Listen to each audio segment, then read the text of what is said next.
A very disappointing day for India, day 3 of the Olympics. Abhinav Bindra had a great chance for silver and perhaps bronze later in the game, but he lost in the shootout. And the Indian team, hockey team, played perhaps their best match of the tournament. It's just been the second match, but they looked better than their 3-2 win over Ireland.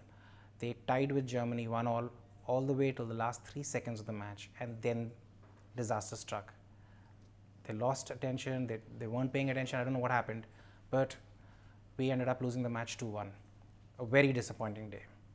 I think it's going to take a huge amount of toll on this team. I mean, leave alone the hockey team, I think it's going to affect everybody out there. I'll just give you an example. I mean, in the Asian Games last, when India was playing the final against Pakistan, you had the entire contingent out there, you know, cheering on these guys.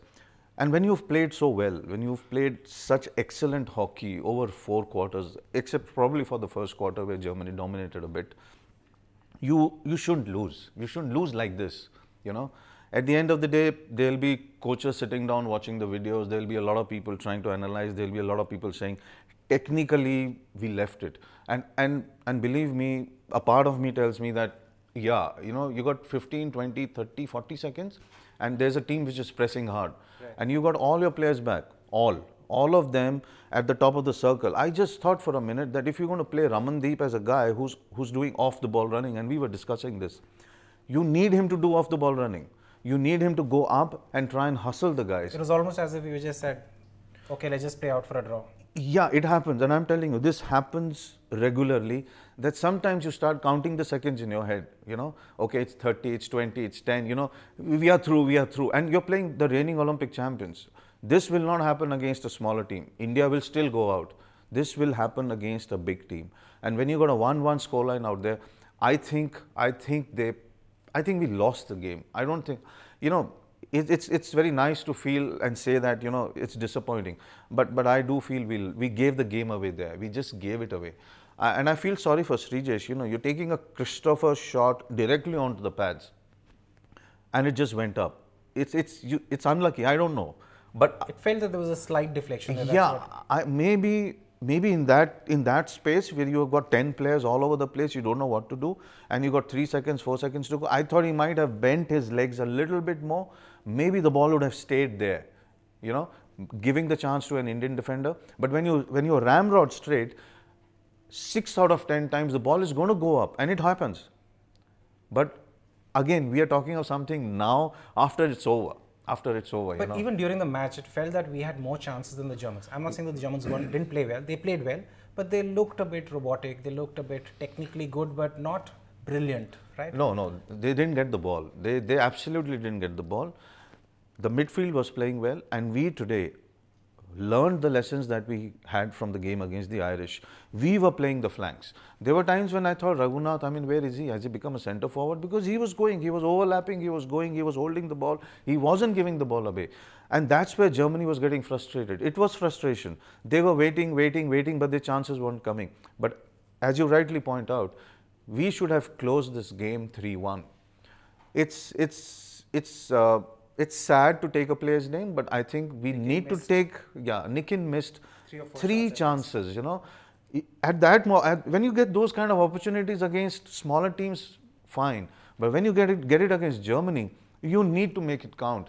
Olympics is not the Aslan Shah. You need to make these chances count. And I just hope we haven't repeated what we have done in the past Olympics, and the other matches are still there. But in previous Olympics, we actually looked good in the field and very bad at penalty corners. But this time, it looks like it's the other way around. Yeah, I think Rupinder Pal Singh has hit that little groove, you know, where he is firing in. I mean, I guess everybody hopes he would have converted the third one too, and the match would have been closed. But the entire team is playing well. Let's put it that way. The entire team is playing well. The forwards are playing well. You know, you can criticize Ramandeep, but his off-the-ball running has been excellent. He's holding the Germans away, so, you know, he'll still play well. But my issue with today's match is for the match against Argentina tomorrow. Can this team rise again? It's going to hit you when you go back to your rooms. It's going to hit you 4 seconds.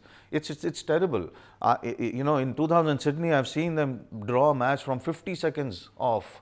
A match they should have closed off. A match that should have taken them into the semi-finals, you know. And you got the entire team crying out there. I've seen Dhanraj play sobbing. That was a match the Koreans were actually in the stands. Yeah, they were only waiting, you know, the match is, India's going to win and we'll go home. India drew and they came back into the whole thing and they went to the final.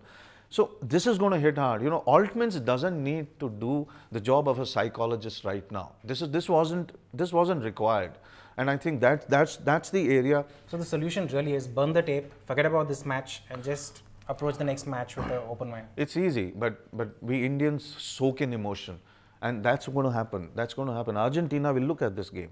Argentina knows our weaknesses. Not on the field, I'm talking off the field. Argentina will know this is going to really hit us hard and they will come very strong tomorrow.